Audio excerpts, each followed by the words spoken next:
Maraming mga babae uubusin ng kabataan, kasariwaan at kagandahan, kagigisa. Tapos pag naglaylayan na ang lahat ng anatomy nila na tinatawag ng mother gravity, iiwan na sila ni husband, ipapalit 14. So yun na naman ngayon ang tatanda na nagigisa-gisa, paulit-ulit lang. Hindi ka kailangan matali dyan forever kasi may buhay ka, may talent ka, may career ka dapat at may ministry ka. Pero time management lang yan. Hindi kailangan pabayaan yung isa dahil sa isa.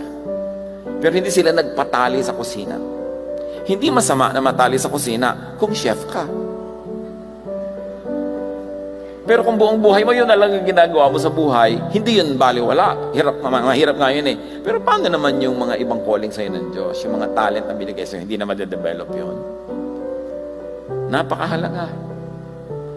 Jesus was liberating women from all this. Jesus was not anti-men. He was anti